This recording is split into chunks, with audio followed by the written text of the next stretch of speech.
Bismillah.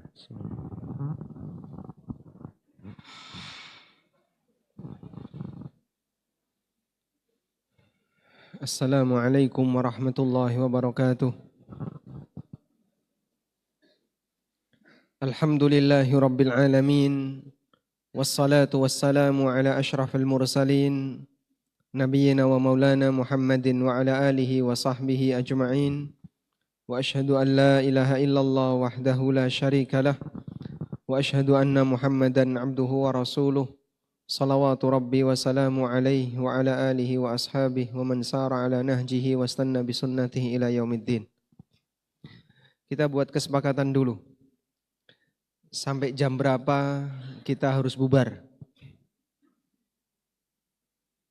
9:30 atau jam 10? Jam? 9:30 ya? Baik. Kami upayakan mudah-mudahan 9:30 selesai. Sekarang kita lanjutkan masih berkaitan dengan teknis ibadah di perjalanan. Terakhir yang kita bahas adalah berkaitan dengan mana yang lebih afdal, sholat di awal waktu namun tidak sempurna, ataukah sholat di akhir waktu namun sempurna. Dan kita menegaskan sholat di akhir waktu namun sempurna lebih afdal. Selanjutnya, insya Allah nanti untuk berangkatnya kita tidak menemui sholat wajib. Jika menggunakan kaidah ini, tidak menemui sholat wajib di atas pesawat. Nah, kebiasaan umroh bareng ANB, mungkin nanti juga Anda bisa tanya kepada para alumni. Alumni ada berapa di sini? Coba alumni angkat tangan. Alumni. 1 belakang, 2, mana lagi? Alumni nggak ngaku ini. 2, ada lagi. Minimal sudah ada 5 kalau nggak salah ya. Ada berapa Mas Pendi, alumni Mas? 2. Oh gitu. Berarti salah ngitung. Ada 2 alumni, baik. Jadi nanti ketika sampai di Madinah, kurang lebih jam 2, Anda akan keluar dari bandara kurang lebih 1 jam dari mendarat. Sehingga sampai di bis yang sudah menunggu jamaah di Bandara Madinah kurang lebih jam 3.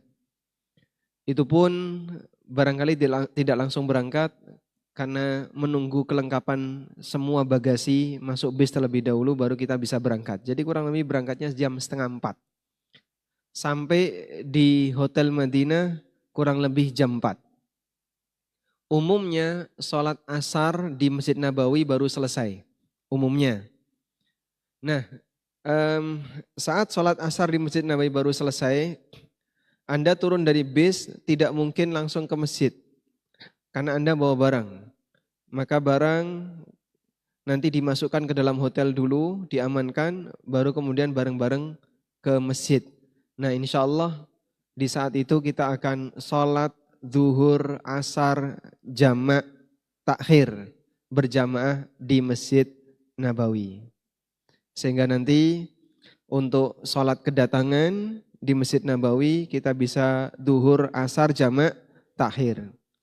Dan itu nanti akan dilaksanakan bareng-bareng. Begitu ya. Sehingga kami minta mohon agar jamaah tidak sholat duhur di atas pesawat atau jamak takdim di atas pesawat dengan alasan sudah masuk waktu. Karena tadi Anda akan punya keterbatasan. Baik, insya Allah sudah sepakat di sini? Baik, insya Allah itu yang paling gampang. Wudunya di mana Pak? Wudunya di Masjid Nabawi banyak. Baik putra maupun putri, di situ ada tempat wudu dan sangat nyaman untuk wudu. Dan mohon diperhatikan Anda berada di musim dingin, sehingga nanti walaupun sudah asar tapi tetap dingin. Maka ketika mendarat dari pesawat sudah persiapan untuk menghadapi cuaca yang dingin. Coba kita cek jadwal sholat. Coba Anda cek jadwal sholat Madinah. Nah, jadwal sholat Madinah, ini mohon maaf internetnya agak sedikit lambat. Jadwal sholat Madinah.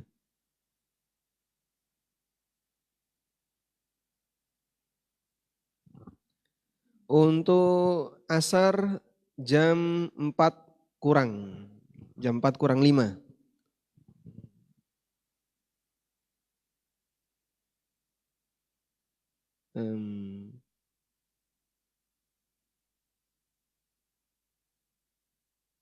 Ya, asar jam 4 kurang 5. Jadi kemungkinan besar begitu sampai di hotel, nanti jamaah yang dari Masjid Nabawi sudah selesai.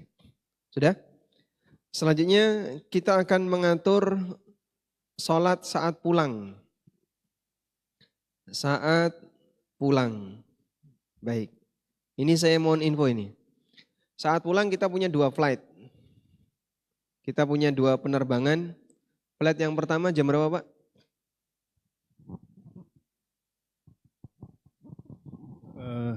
Hampir jam 9 malam, Ustaz. Jam? Hampir jam 9 malam. Jam 9 malam? Ya. Jam 9 malam. Tiba di Indonesia jam? Hampir maghrib. Hampir maghrib. Jam 9 malam Anda tiba di Indonesia hampir maghrib. Baik, coba saya share screen. Masya Allah. Ini putus zoomnya ya. Jadi kalau jam 9 malam dan Anda tiba hampir maghrib, maka jamaah yang flight pertama, Anda nanti akan menemui 3 sholat. Subuh, duhur, asar. Kalau sholat di darat ketika asar, habis asar, saya tidak menjamin Anda bisa mendapatkan waktu sholat. Mungkin sudah maghrib. Ya, sehingga sebaiknya Anda sholatnya di atas. Anda mendapatkan waktu subuh, duhur, asar. Sudah? Nah, gunakan teknis seperti tadi. Bagaimana cara wudhu, bagaimana cara bersuci di atas pesawat. Baik, sebentar dulu. Ini mohon maaf ada kendala internetnya. Sudah. Ini pakai ini.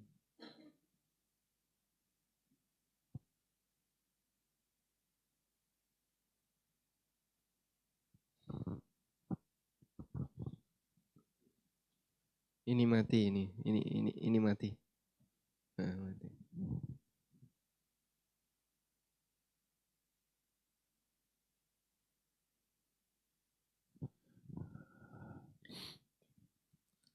Selanjutnya yang penerbangan kedua coba Pak Fadil baca. Ada update untuk penerbangan yang bis 5 itu jam setengah 4 pagi. Jam setengah 4 pagi. Itu penerbangan pertama atau kedua? Yang pertama. Yang pertama jam setengah 4 pagi. Kemudian mendarat di Bandara Sota jam 17.20. Jam 17.20. 20. Nah, sebentar.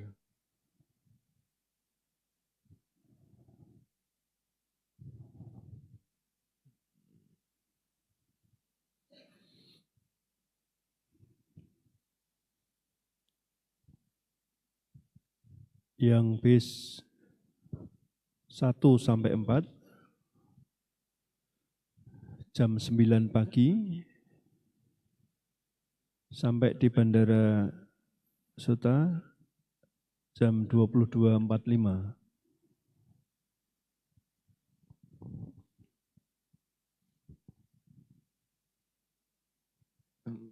Sebentar ya, Zoom saya masih terganggu.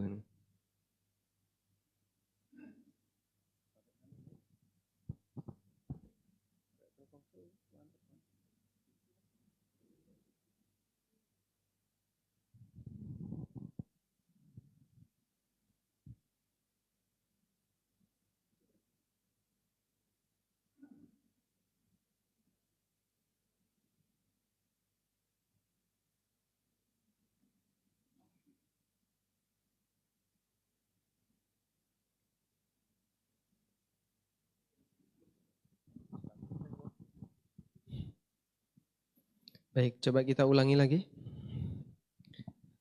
Penerbangan yang pertama saat pulang jam setengah 4 pagi, Setengah 4 pagi, mendarat jam 17.20. 20. Berarti Anda menjumpai berapa waktu sholat? 3. Subuh, kemudian zuhur, asar. Ini untuk bis 5, khusus bis 5 ya. Sudah, karena Anda terbang di jam setengah 4, maka mungkin hanya menempuh waktu agak sebentar, enggak lama, paling setengah jam atau berapa, akan menjumpai waktu subuh, lebih cepat. Karena itu saya minta kepada Bapak Ibu, jangan sampai kita selesai umroh, pelanggaran pertama adalah meninggalkan sholat subuh. Dan itu banyak sekali ya, orang yang tidak perhatian dengan sholat. Apa gunanya kita umroh tapi kita meninggalkan sholat? Nah, saat Anda sudah naik pesawat di jam 3, maka kalau bisa jangan tidur karena sesaat lagi Anda akan sholat subuh. Sehingga mohon maaf untuk bis 5 ini perlu ekstra energi sedikit. Sanggup insya Allah? Atau mau mundur? Mumpung belum berangkat. Sanggup ya? Baik, mudah-mudahan Allah semakin menambah semangat untuk berbuat ketaatan dan taufik bagi Bapak Ibu sekalian. Nah, nanti Anda akan menjumpai zuhur asar di atas. Kalau bisa ini di jamak di pesawat. Karena kalau Anda turun jam 17.20 baru landing, nunggu parkir sampai keluar, antri keluar kemudian dapat musola, saya nggak jamin Anda bisa mendapatkan waktu asar. Karena dikhawatirkan nanti nabrak maghrib. Karena Anda tidak sendirian, Anda bersama rombongan. Begitu ya. Jadi kalau bisa kami sarankan nanti dilakukan di atas pesawat. Baik. Sampai di sini ada yang mau disampaikan? Tidak ada? Oh, silakan, Pak. Waalaikumsalam warahmatullahi wabarakatuh.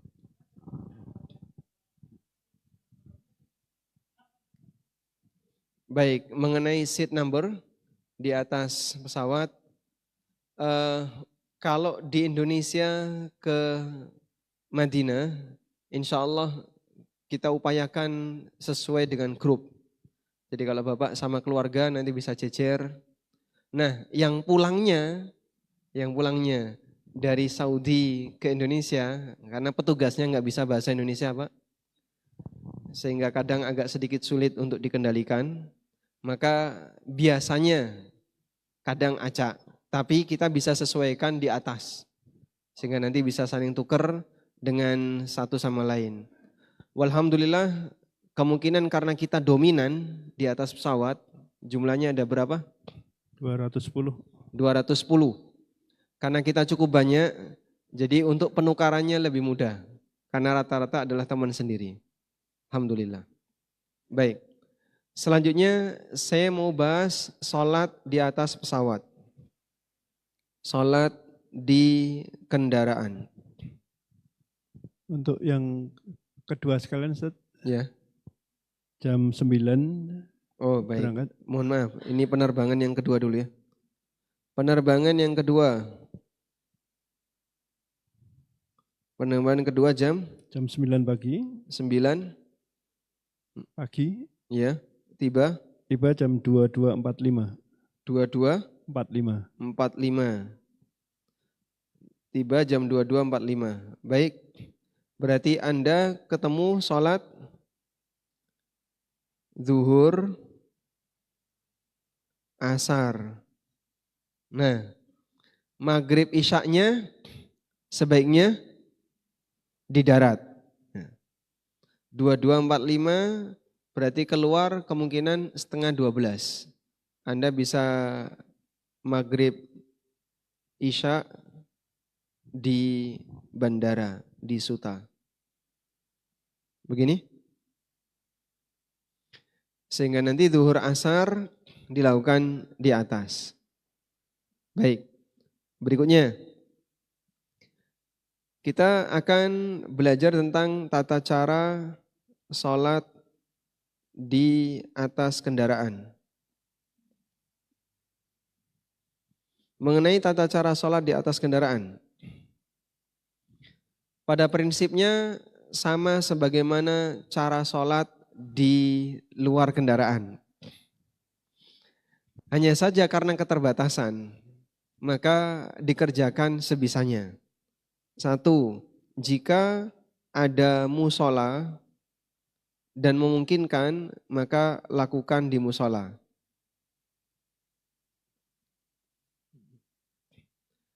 Dan ada yang kayaknya kesulitan, misalnya ibu-ibu itu bapak-bapak terus gantian, sehingga ibu-ibu mau ikut nggak bisa. Karena musola SV hanya cukup untuk berapa? 10 orang cukup? 8. 8 orang, hanya cukup untuk 8 orang. Dan itu tidak mungkin kalau ada ibu-ibu, karena nanti pasti akan bersinggungan. Sehingga ketika nggak mungkin, barangkali hanya dibatasi untuk yang bapak-bapak saja. Kalau waktunya masih longgar, ibu-ibu bisa sholat. Yang kedua, jika sholat di kursi pesawat. Nah, sekarang ada kondisi ini, sholat di kursi pesawat. Baik, kalau sholat di kursi pesawat, yang terjadi adalah satu, tidak bisa hadap kiblat. Ketika ke arah timur. Karena Anda tidak mungkin membalik arah tempat duduk Anda, sebab di depan Anda tentu saja Anda akan kesulitan untuk itu. Dan saya pernah mencoba untuk balik arah berdiri pun tidak bisa. Jadi di tengah begini, saya coba untuk balik arah berdiri juga nggak bisa. Maka Anda tidak akan bisa menghadap ke arah kiblat ketika arah pesawat ke timur. Yang kedua, tidak bisa rukuk dan sujud dengan sempurna. Sehingga bisanya hanya isyarat. Sudah? Maka untuk bagian ini yang tidak bisa ini dilakukan sebisanya. Jadi kalau nggak menghadap kiblat gimana Pak? Nah, gimana lagi? Kecuali kalau misalnya Bapak cari tempat yang longgar terus sholat sambil berdiri, nah itu mungkin bisa. Misalnya ke area bisnis, terus sholat di lorong-lorong bisnis, kalau memungkinkan. Ya. Tapi kalau nggak dimarahi ya silahkan ya. Sudah? Kemudian yang bisa dilakukan berdiri saat baca surat. Bisa nggak ini? Bisa? Bisa. Karena masih bisa, ini tetap dilakukan. Karena masih bisa. Dan berdiri termasuk di antara rukun sholat. Maka Bapak ketika sholat, seperti kalau Bapak lihat ada orang nggak bisa rukuk sujud di masjid, dia bawa kursi. Allahu Akbar, takbiratul ihram berdiri. Baca Fatihah, baca surat berdiri. Saat rukuk, karena dia nggak bisa rukuk, depannya ada orang kan. Nah, kalau Bapak nekat rukuk bahaya itu ya. Nah, maka Anda duduk, terus rukuk. Iktidal, kemudian sujud. Dan jadikan sujud lebih rendah daripada rukuk. Bisa insya Allah. Kemudian 1 rakaat, kemudian bangkit lagi ke rakaat kedua, berdiri lagi. Nanti dilakukan yang sama sebagaimana sebelumnya. Karena rukun termasuk bagian dari, karena berdiri termasuk bagian dari rukun salat. Karena itu jika masih bisa berdiri harus berdiri. Nabi SAW bersabda, "Shalli qa'iman fa illam tastati' fa qa'idan fa illam tastati' fa 'ala janbin." Salatlah sambil berdiri, kalau enggak bisa silakan duduk, kalau enggak bisa silakan tidur miring. Baik. Walhamdulillah. Insya Allah bisa memahamkan ya. Nah ini Pak Farid, jadi praktek wudhu satu mut nggak? Praktek wudhu satu mut. Mau dipraktekkan tidak, jamaah? Praktek.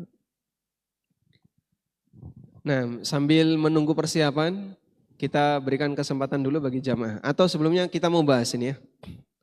Saya mau bahas sedikit tentang puasa saat safar. Di antara orang yang diperbolehkan untuk tidak berpuasa adalah musafir. Apa dalilnya? Faman kana minkum maridun aw ala safarin fa'iddatun min ayyamin ukhar. Siapa yang sakit atau sedang safar, maka dia ganti di hari yang lain. Puasa saat safar, ulama beda pendapat. Pendapat pertama mengatakan dilarang. Tidak boleh puasa saat safar. Sehingga semua musafir wajib qadha. Kalau nekat puasa batal. Ini pendapat Zahiriyah. Sehingga menurut Zahiriyah seperti Ibnu Hazm, siapa yang safar dan dia puasa, puasanya enggak diperhitungkan. Sehingga nanti dia harus tetap qadha. Pendapat yang kedua, puasa saat safar hukumnya boleh. Namun mana yang afdol antara puasa atau buka? Ada perbedaan pendapat di kalangan para ulama dalam hal ini, dan pendapat yang paling tepat adalah selama safarnya tidak ganggu atau selama puasanya tidak mengganggu aktivitas dia saat safar, maka lebih afdol dia bertahan puasa. Tapi kalau puasanya memberatkan dia, ganggu dia saat safar, maka lebih afdol berbuka. Rasulullah SAW pernah melihat ada orang yang mau pingsan, sehingga ditutupi oleh para sahabat. Banyak berkerumun di sekitarnya. Maka beliau bertanya, ada apa itu? Lalu Nabi SAW diberitahu, ya Rasulullah, dia puasa. Kemudian Nabi SAW mengatakan, laisa minal bir as-sawmu fis safar. Bukan termasuk hal yang baik puasa ketika safar.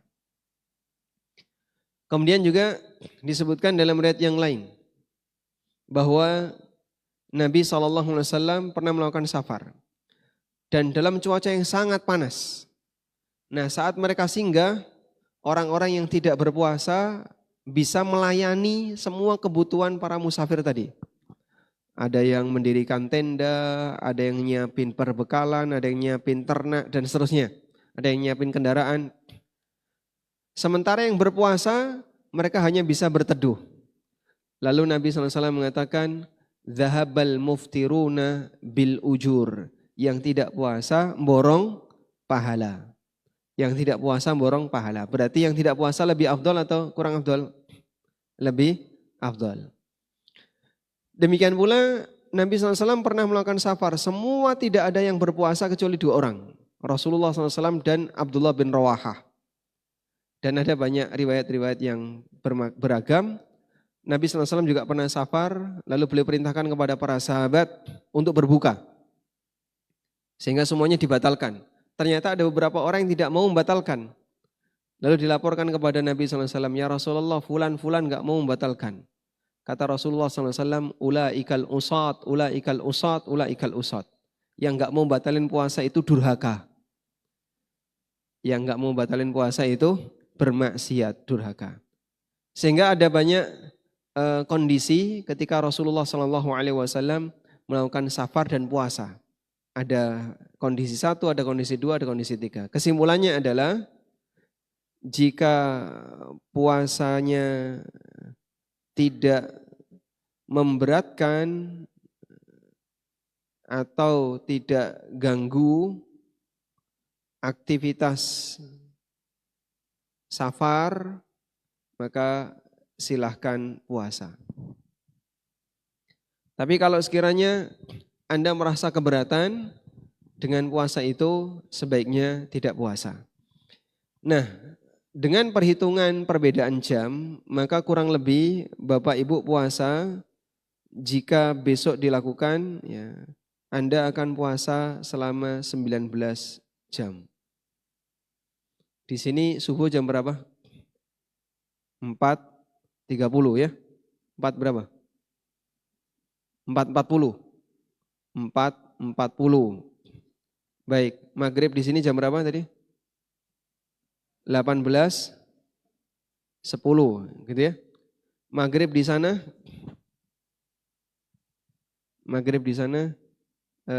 di Madinah maghribnya tadi jam berapa ya? Jadwal sholat.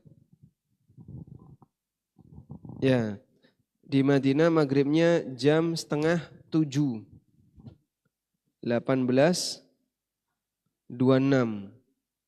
Anggaplah 18.30. Sudah? Jadi sama-sama di angka ini berarti ini sampai sini berapa jam, Pak? 13. Hah? 13 jam? Enggak kalau di Indonesia. Hah? 13.30 tambah 4 jam. Jadi kurang lebih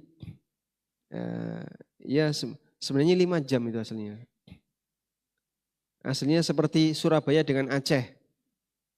Perhatikan Surabaya dengan Aceh ya. Surabaya dengan Aceh sama-sama WIB, tapi selisihnya 1 jam. Ya kurang lebih Anda akan berpuasa 18 jam. Nah, kalau sekiranya sanggup, fisiknya kuat, silahkan. Tapi sekiranya enggak sanggup, boleh tidak berpuasa. Misalnya nanti jadi lemes, kemudian enggak bisa maksimal ketika sampai di Madinah, maka boleh tidak berpuasa. Nah, selanjutnya, nanti ketika Anda tidak berpuasa, khususnya bagi jamaah yang mukimin. Mukimin itu berarti penduduk Jakarta dan sekitarnya. Berarti Anda baru boleh membatalkan jika sudah mulai safar. Mulai safar terhitung kalau sudah di bandara. Ya. Sehingga tetap subuhnya kalau dari rumah atau dari tempat tinggal masing-masing, berarti Anda masih punya niat puasa. Begitu sampai di bandara, sudah fix ini kita mau terbang, maka silahkan Anda menyatakan tidak puasa.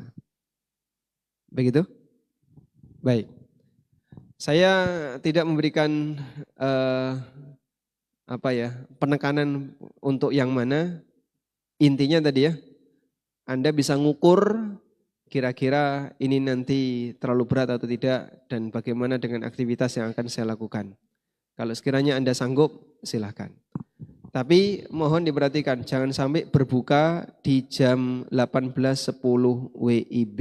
Nah, karena ada yang kayak gitu kan, jamnya belum disetting. Begitu naik pesawat, udah jam 6:30, udah maghrib, makan dia. Buka jendela, panas. Tapi makan. Ya dia membatalkan puasa, tapi dalam keyakinan dia sudah selesai berpuasa. Wallahu a'lam. Ada tambahan Baik, informasi Ustaz? silakan. Bagi yang tidak puasa, besok atau di pesawat akan ditawari oleh pramugari atau pramugaranya puasa atau tidak. Jadi yakinlah bahwa di pesawat tetap ada makanan bagi yang tidak berpuasa. Jangan sampai nanti panjenengan niat tidak berpuasa tapi di pesawat tidak ada makanan, kan gonduk itu berarti. Baik, Ustaz. Siap, alhamdulillah. Baik, sekarang kita mau praktek wudhu 1 mud. Ada volunteer yang mau wudhu 1 mud, silakan ke depan. Volunteer yang mau wudhu 1 mud.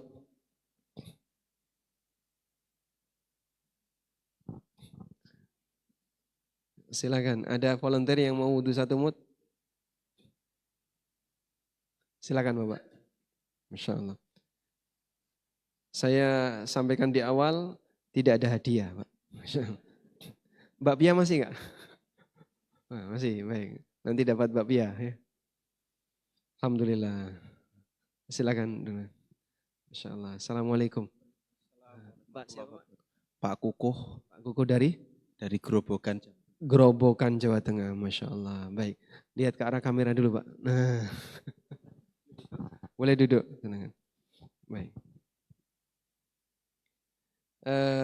Yang pertama begini ya. Kita mau ngukur sebenarnya satu mut itu berapa sih? Ini tapi ada coba wadah yang lain nggak? Pakai mangkok-mangkok ada?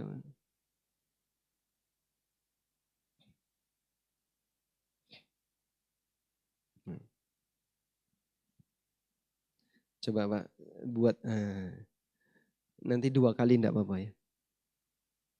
Taruh di sini, masukkan itu. Lagi.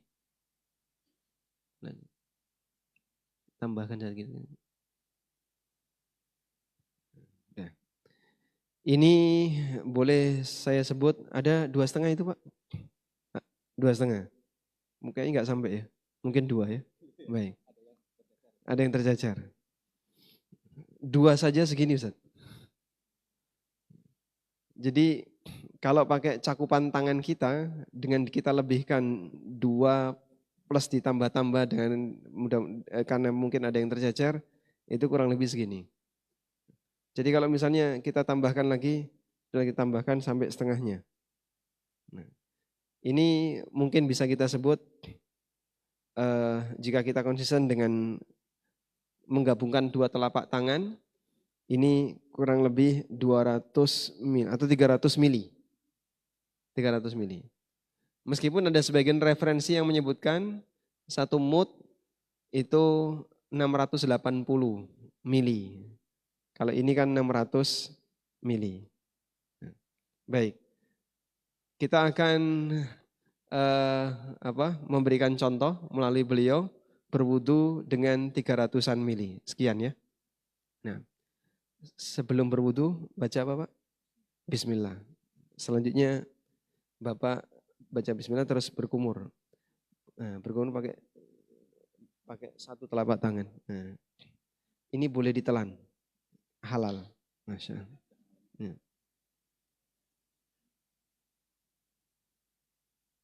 Nah, dibuang boleh? Oh, serius? Oh, udah malam ya. Ya, terus langsung muka. Nah, muka. Nah.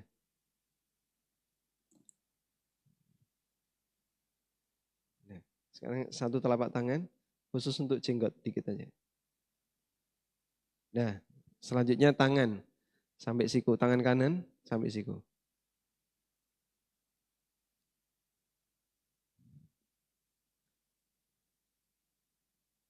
Tangan kiri.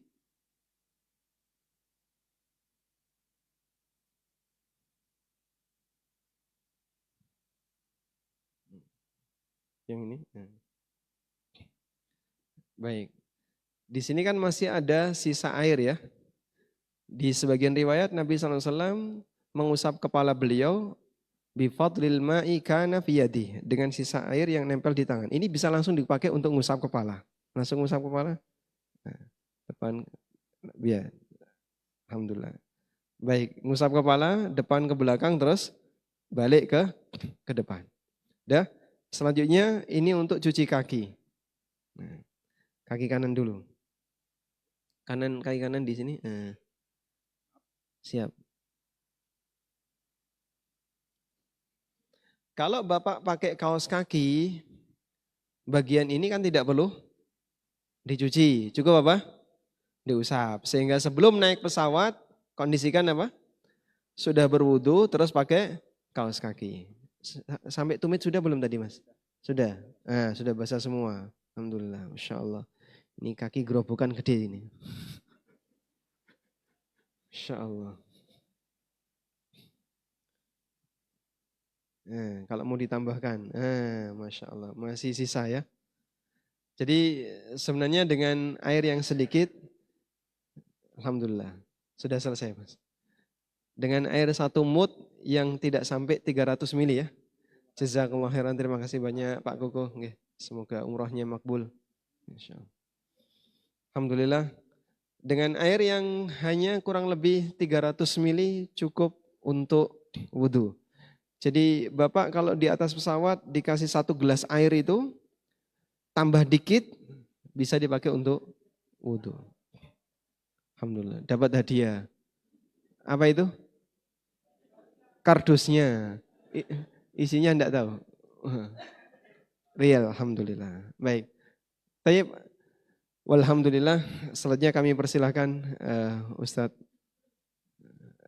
Zaid dan Ustadz Ahmad ke depan karena kita Kita sesi tanya akan jawab. tanya jawab, monggo.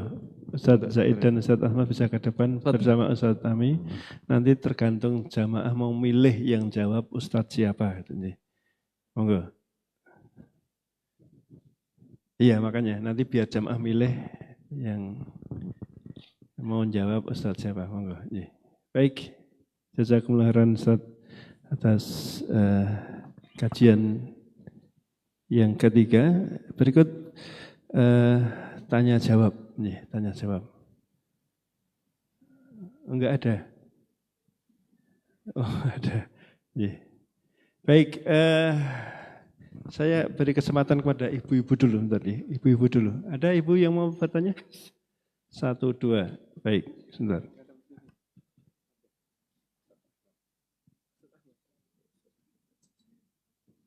Siapa tadi? Assalamualaikum warahmatullahi wabarakatuh. Ustadz izin bertanya, nanti waktu tawafnya maunya tertutup mukanya, itu bolehkah anak pakai jilbab yang 2 layer, terus satunya anak taruh ke depan? Baik. Baik, Ini spesialis Ustadz Zaid ya.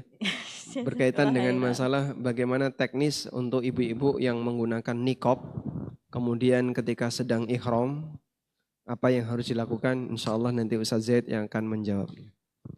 Mau sekarang atau Fadil sekalian, Ustadz. besok di Madinah Ustadz?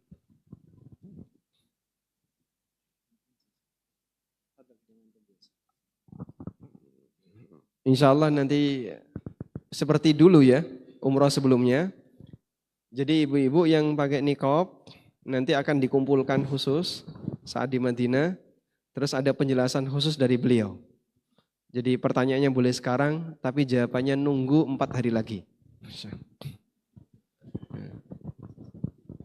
Baik, jadi diberitahukan kepada jamaah sekalian bahwa nanti menjelang kita ke Mekah akan ada manasik, kita sebut manasik pemantapan. Ya, insya Allah nanti di Madinah. Insya Allah nanti di Madinah. Berkaitan dengan umroh khusus, nanti kita akan adakan kajian khusus manasik pemantapan di Madinah insya Allah.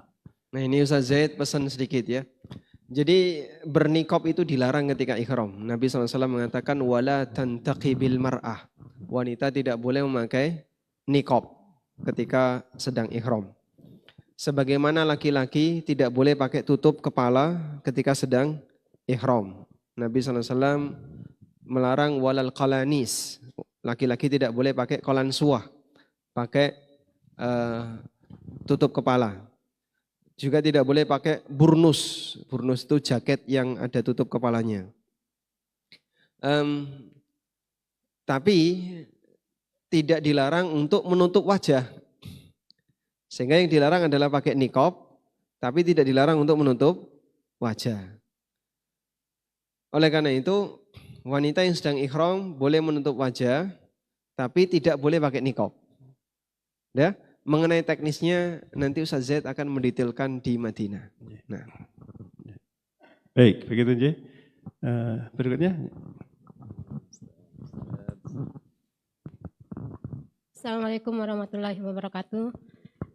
Ustadz, selama kita safar di Mekah, di Madinah dan Mekah, itu bagaimana dengan salat sunnah rawatib, Ustadz? Mana yang lebih afdol? Kita tetap melakukan salat sunnah rawatib ketika kita sholat di masjid atau kita tidak melakukannya, mengambil rukso?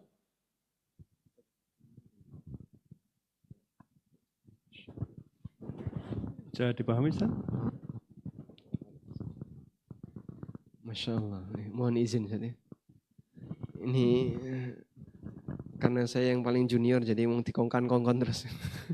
Cuma disuruh-suruh aja. Baik, mohon izin untuk memberikan jawaban. Terkait musafir yang sholat bareng orang mukim. Berarti nanti Anda tidak qashar. Karena sholatnya bareng mukim. Sehingga Anda sholat duhur, sholat asar, sholat maghrib, isya tidak ada yang diqashar. Selanjutnya, ada beberapa sholat sunnah yang tidak ditinggalkan Nabi SAW, baik hadaran wasafara, baik ketika beliau mukim maupun ketika beliau safar. Sholat apa itu? Qabliyah subuh, satu lagi, sholat witir. Kemudian bagaimana dengan qabliyah duhur, ba'diyah maghrib, ba'diyah isya? Karena kita sholat bareng dengan orang mukim. Karena kita tidak qashar, jadi sholat kita sama dengan orang mukim, sebagian ulama berpendapat maka tidak berlaku kondisi menghilangkan sholat sunnah rawatib. Sehingga Anda tetap sholat rawatib sebagaimana ketika Anda sedang mukim. Karena sholat Anda tidak diqashar. Dan ini pendapat Syekh Ibnu Baz rahimahullah. Pendapat kedua mengatakan bahwa musafir dia sholat rawatib ditinggalkan walaupun dia sholat bareng dengan mukim. Karena itu nanti qabliyah ba'diyah selain subuh itu ditinggalkan. Lalu ada satu jawaban yang pernah saya dapatkan dari Syekh Dr. Muhammad Al-Yubi, beliau pengajar di Masjid Nabawi. Waktu beliau mengajar di Masjid Nabawi, saya tanya tentang masalah ini, dan beliau mengatakan, pada asalnya musafir itu tidak sholat rawatib, selain qabliyah subuh. Kecuali jika dia di tanah haram, Mekah atau Madinah. Mengingat nilai keutamaan dua kota suci ini, maka dianjurkan bagi dia untuk memperbanyak sholat, termasuk diantaranya adalah sholat rawatib. Nah, kalau kita menggunakan kaidah yang beliau sampaikan, insya Allah Bapak Ibu walaupun musafir Anda tetap bisa sholat qabliyah dan ba'diyah sebagaimana yang kita lakukan ketika mukim. Wallahu a'lam. Baik, berikutnya dari Bapak-Bapak. Assalamualaikum warahmatullahi wabarakatuh. Saya mau bertanya sama Ustadz Zaid soal tadi yang masalah sujud sempurna sama ruku tidak sempurna. Kalau yang untuk sujud sempurna itu kan tadi udah dijelaskan kalau hidung tidak menyentuh sajadah atau tanah itu tidak sempurna. Kalau yang rukunya tolong dijelaskan juga Pak Ustadz, saya juga masih kurang paham. Terus yang kedua untuk masalah wudu di pesawat, itu jika sebelum naik pesawat kita masih bisa menjaga wudu, apakah tetap wudu lagi atau bagaimana Pak Ustadz? Begitu aja, makasih. Assalamualaikum warahmatullahi wabarakatuh. Monggo Ustaz. Bismillah. Terpaksa. Afan Ustaz.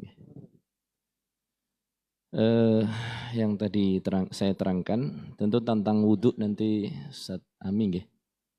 Karena beliau tadi yang membahas wudhu. Hafizahullah ta'ala. Tentang sujud.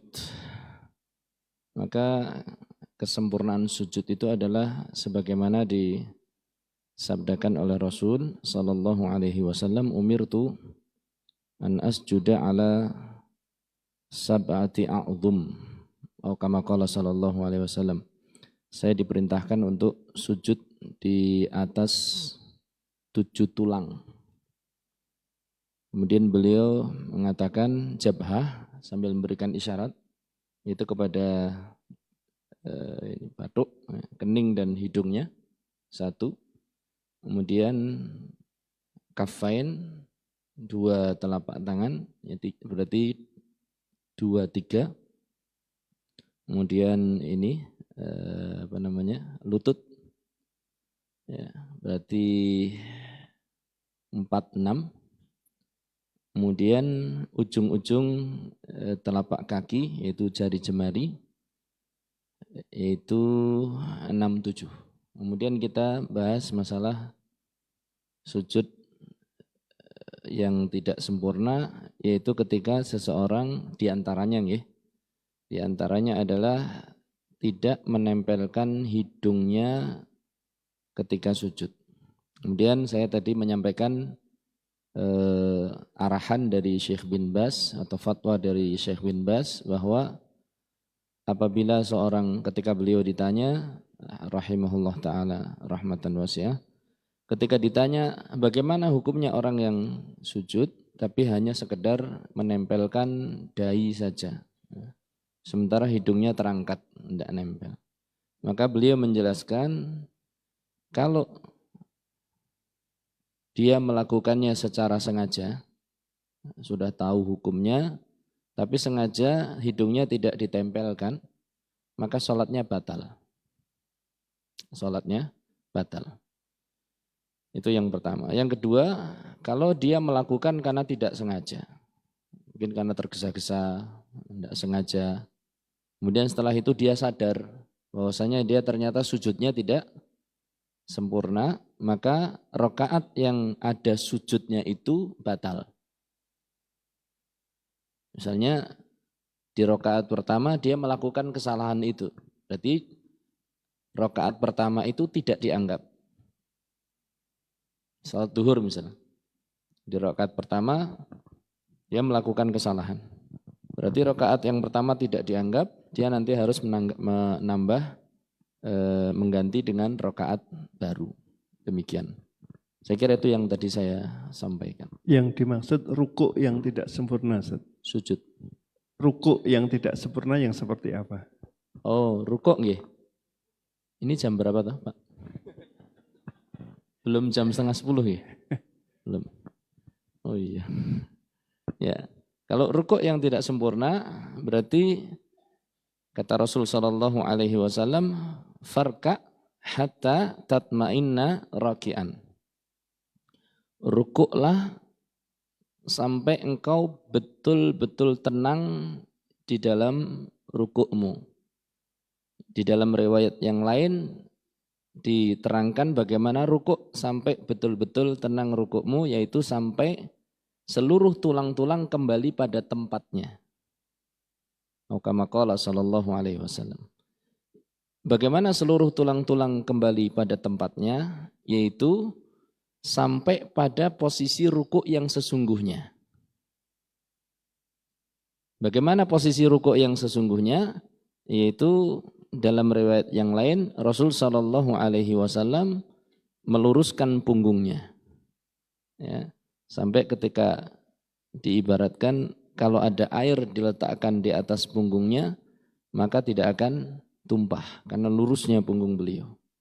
Berarti tidak boleh rukuk itu cuma setengah apa? Setengah gini. Saya contohkan ya. Ini contohnya. Contoh yang salah. Allahu Akbar. Ini ya. Rukuk. Allahu Akbar. Sami Allah. Jadi belum selesai rukun, belum mapan tulangnya. Allah. Sami Allah. Jadi cuma separuh. Ya, belum tenang. Kalau yang tenang bagaimana? Allahu Akbar. Ya. Rukuk. Kalau saya agak bungkuk atau agak mohon maaf, enggak usah dikasih air ya Ustaz ya. Nanti kalau Oh ya. kemudian yujafi, menjauhkan kedua siku dari jambi, dari sisi tubuhnya, tapi jangan sampai begini. Karena kadang ada sebagian teman-teman, karena dia mengamalkan yujafi, menjauhkan sikunya, dia sampai begini. Jadi malah apa? Dia tetap yujafi, menjauhkan, tapi menjaga kelurusan tubuh. Kira-kira begini. Kira-kira begini Allah Pak. Kalau saya ada naik sedikit, turun sedikit, berarti kesalahan saya. Itu tadi. Mengatakan ada tambahan Ustaz? Ada tambahan pelajaran kesalahan mungkin? Saya kira begitu para bapak dan ibu. Kemudian tidak ada tumak ninah juga. Jadi sholat itu di situ ada gerakan dan di situ juga ada bacaan. Makanya definisi sholat itu kan at-taqarrubu ilallah, mendekatkan diri kepada Allah bi'af'alin, dengan sekumpulan perbuatan, wa aqwalin, dan sekumpulan ucapan, makhsusatin, yang khusus. Ini sesuai dengan ajaran Rasul sallallahu alaihi wasallam. Muftatahatun bitakbir, diawali dengan takbir, dan muhtatimatun bitaslim, dan diakhiri dengan salam. Jadi salat itu menggabungkan atau gabungan dari ucapan dan perbuatan.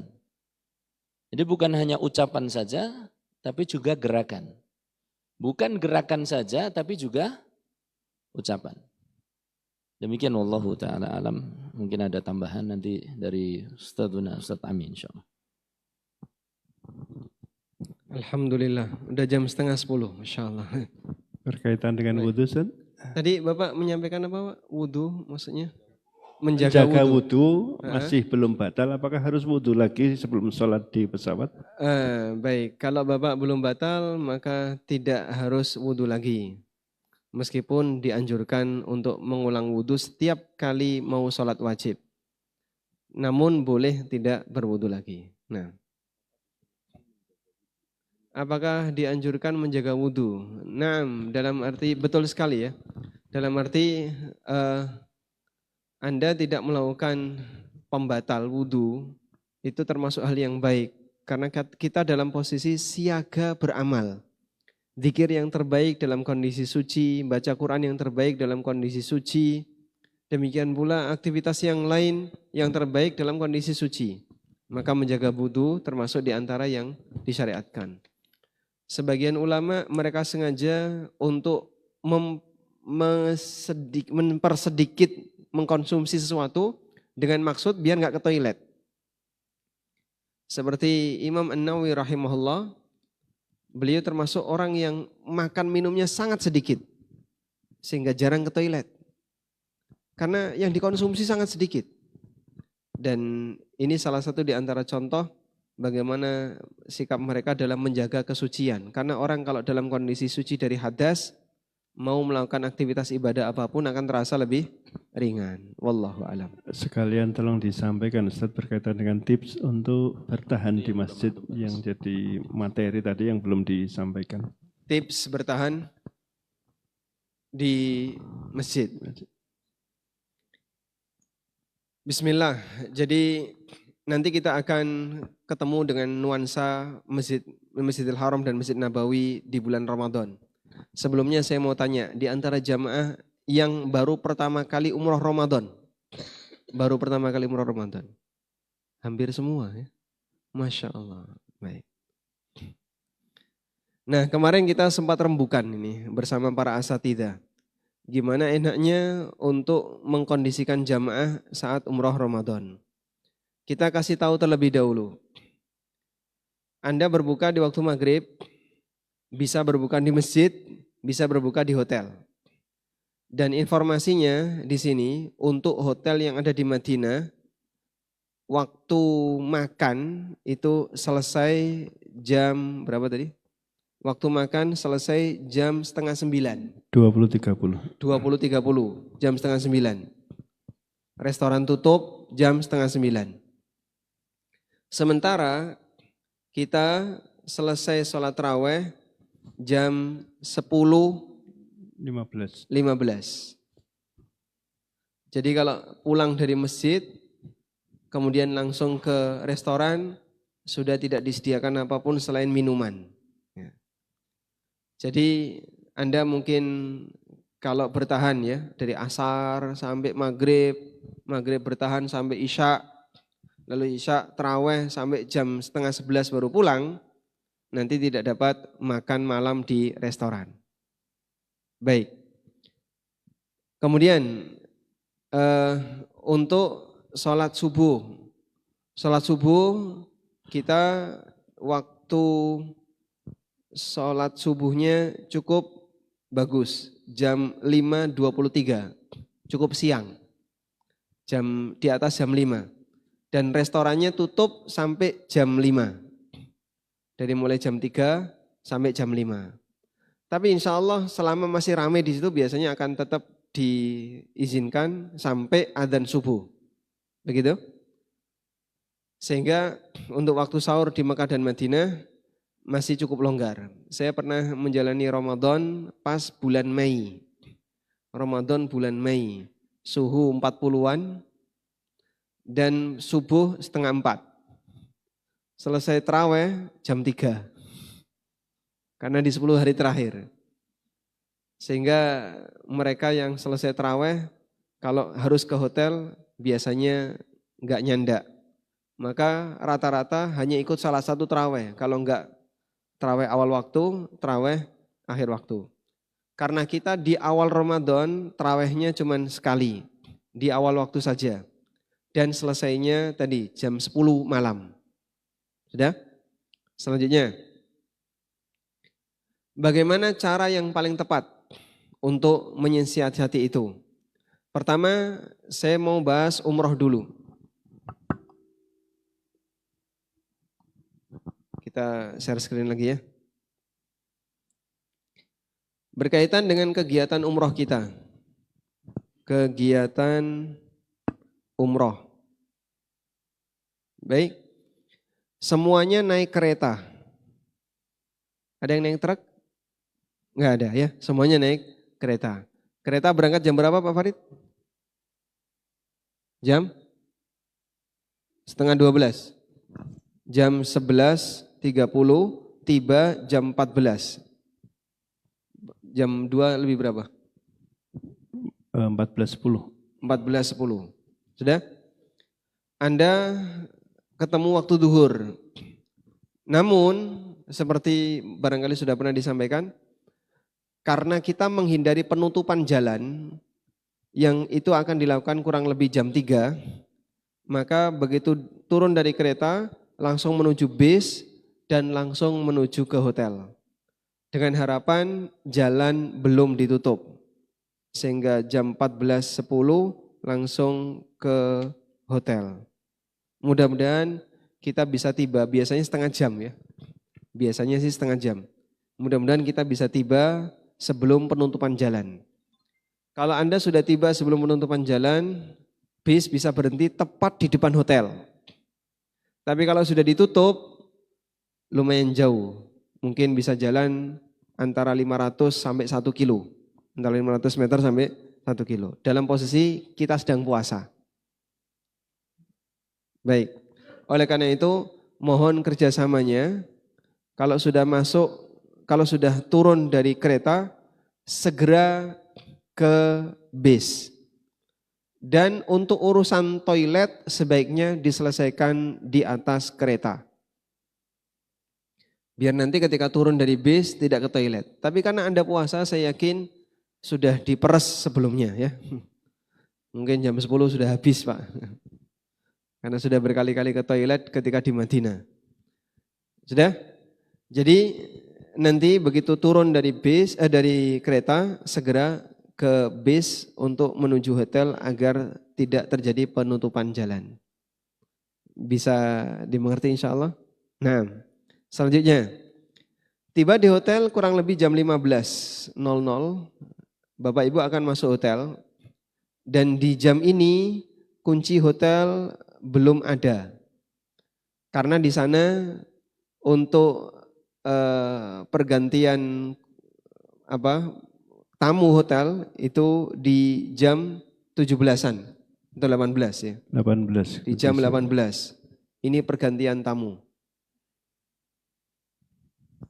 Sehingga di jam sekian belum bisa ke hotel, belum bisa dapat kamar. Maka memanfaatkan waktu ini kita gunakan untuk umroh, untuk tawaf. Kita gunakan untuk tawaf dan sa'i. Baik. Sehingga Bapak Ibu nanti tawaf dan sa'i dalam posisi berpuasa. Dalam posisi berpuasa. Sanggup insya Allah? Hah? Insya Allah sanggup ya? Baik. Mekah tidak lebih dingin daripada Madinah. Bahkan ada yang bilang suhu Mekah sama seperti suhu Sleman, Yogyakarta. Ya. Sehingga mungkin orang Jakarta sedikit kedinginan kalau menyesuaikan dengan suhu Sleman. Baik. Selanjutnya. Ketika Anda sa'i, saat sa'i, kemungkinan akan ketemu maghrib. Kemungkinan akan ketemu maghrib. Nah, ketika sa'i ketemu maghrib, kita berhenti untuk berbuka, plus sholat maghrib, plus jamak isya. Jadi sa'i maghrib, berbuka, terus sholat maghrib, lalu jamak isya. Begini.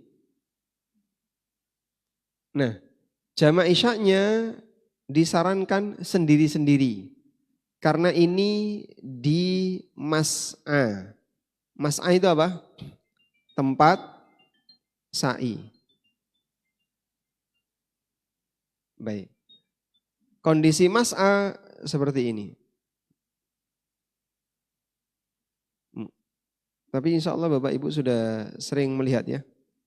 Ini kondisi tempat sa'i. Nah, Anda di suasana seperti ini yang cukup banyak orang, kalau kemudian kita sholat berjamaah dengan sejumlah yang demikian banyak, meskipun nanti akan berombong-rombongan ya. Jadi ada 5 grup, tapi tetap terlalu banyak.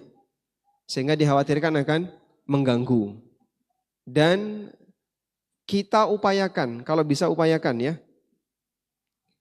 Jadi sa'i itu antara apa?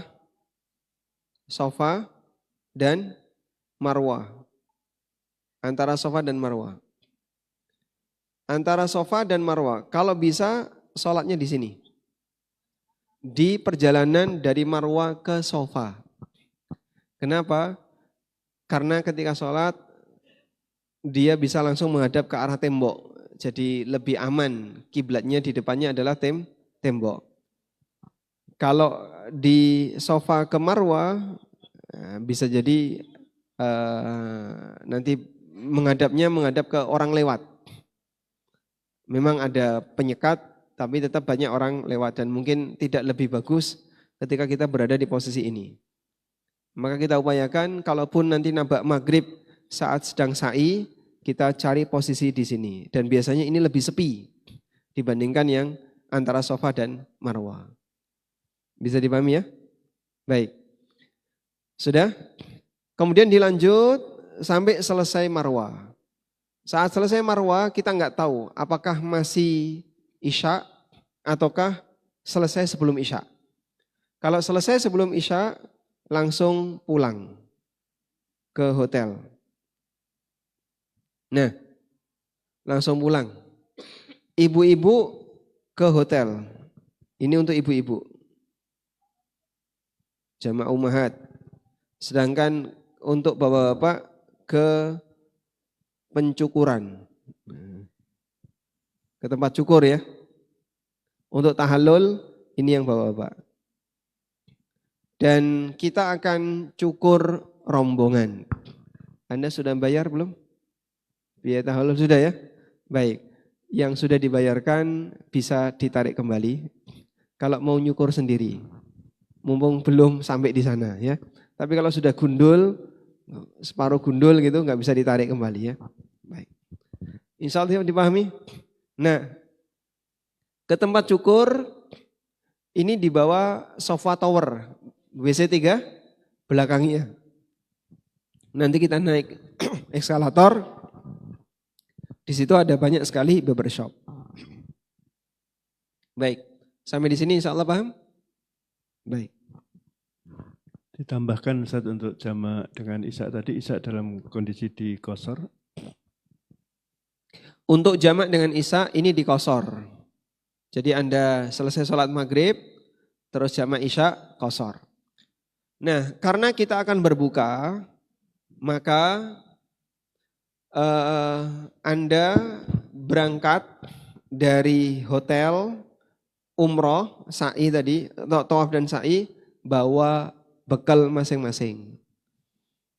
Bekalnya apa Pak? Terserah, tapi tidak boleh makan berat.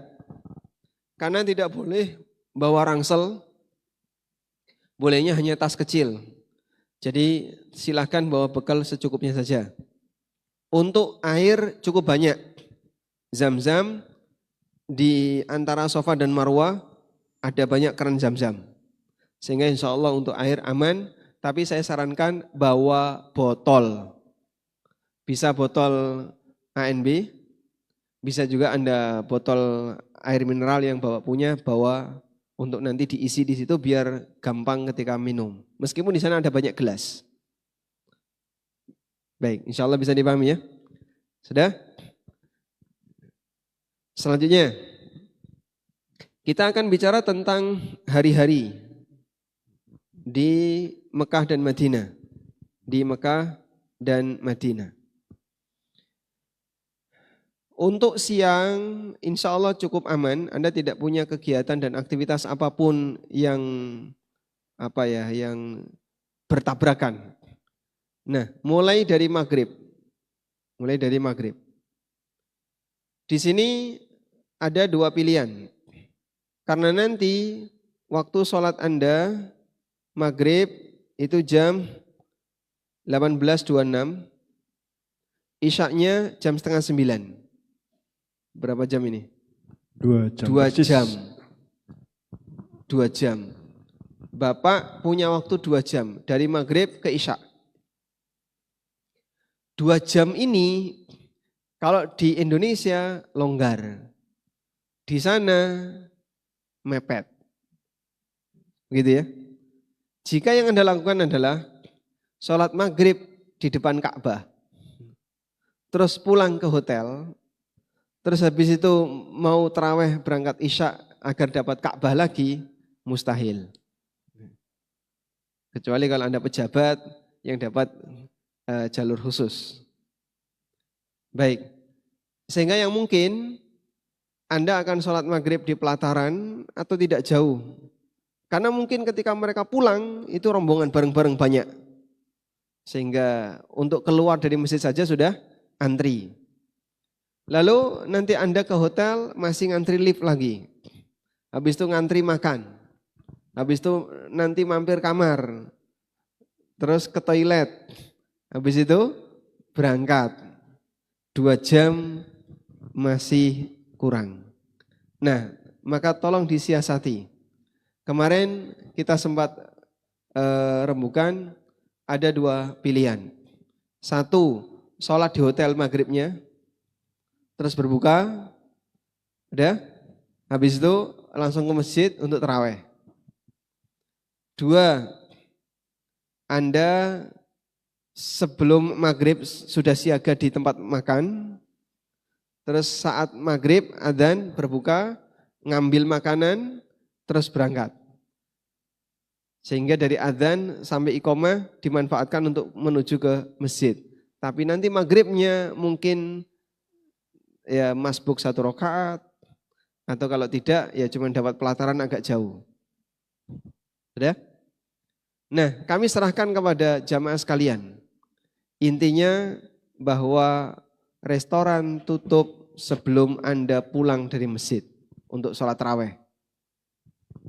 Sehingga kalau mau memanfaatkan restoran, Anda bisa siaga dulu, kemudian ngambil makanan, atau maghrib agak di pelataran, kemudian langsung balik ke hotel. Insya Allah restorannya masih bisa dimanfaatkan. Kemudian nanti balik lagi ya mungkin Anda akan dapat agak belakang untuk sholat taraweh. Baik, bisa dipahami insya Allah?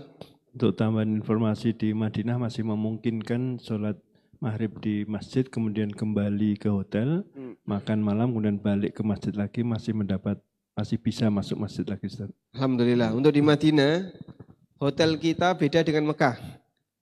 Di Madinah itu tempat makannya pakai tangga. Jadi tidak antri lift. Tapi kalau yang Mekah, yang terutama mohon maaf, yang Mira Ajiat.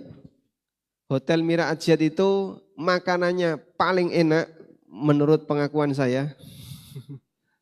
Dan para jamaah yang lain. Indonesia banget. Indonesia banget ya. Bahkan Jogja banget.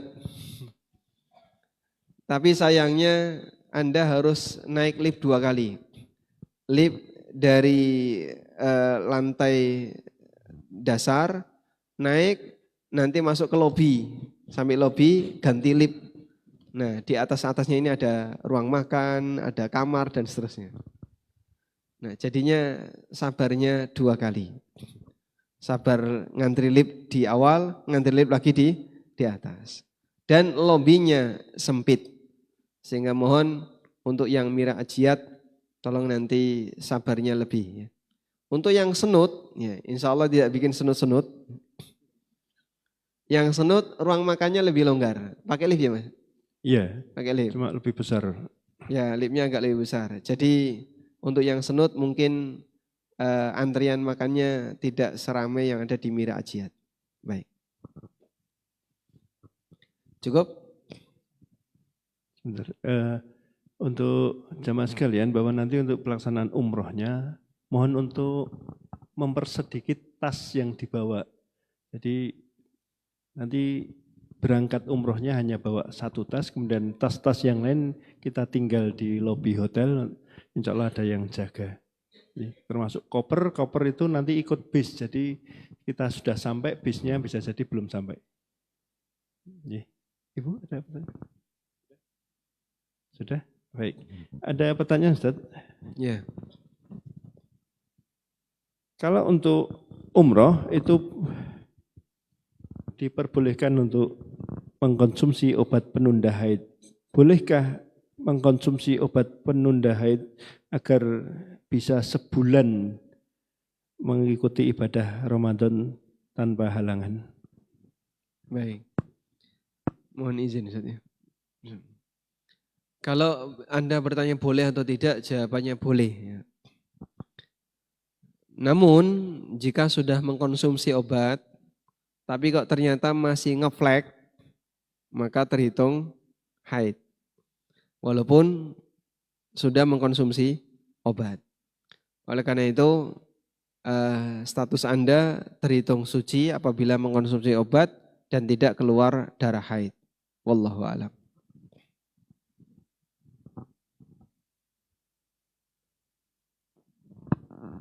Baik, cukup ya. Baik, demikian yang bisa kita sampaikan. Satu lagi Bapak, berkaitan dengan mikot.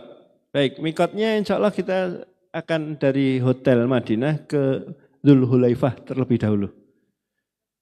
Ya. Mikotnya di Bir Ali sama Dzul Hulaifah, sama seperti orang Madinah. Ya. Biar bapak-bapak yang belum pernah umroh bisa tahu seperti apa itu Dzul Hulaifah. Bir Ali itu seperti apa. Baik, saya kira itu kita cukupkan dan Alhamdulillah.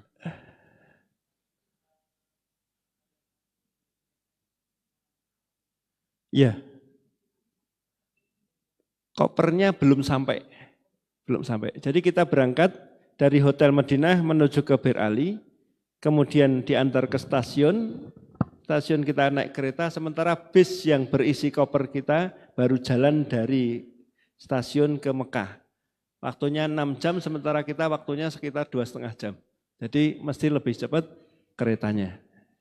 Gitu ya. Jadi kebutuhan barang-barang yang dibutuhkan untuk tawaf dan sa'i tolong dikeluarkan dari koper. Saya kira itu cukup Ustaz. Alhamdulillah, demikian. Mengenai teknis-teknis yang barangkali nanti belum jelas, Anda silakan sampaikan di grup WA. Insya Allah akan bisa direspon oleh tim kami. Mudah-mudahan Allah memberikan kelancaran bagi perjalanan kita dan semoga Allah Subhanahu wa taala memberkahi perjalanan ibadah ini dan semoga Allah taala memberikan pahala yang besar bagi kita semuanya. Allahumma anfa'na bima 'allamtana wa 'allimna ma yanfa'una warzuqna ilman yanfa'una. Allahumma yassir umurana wa sallallahu ala nabiyyina Muhammadin wa ala alihi wa sahbihi wa sallam. Wa akhiru da'wana anil hamdulillahi rabbil alamin. Wassalamualaikum warahmatullahi wabarakatuh. Waalaikumsalam warahmatullahi wabarakatuh. Jazakumullah khairan.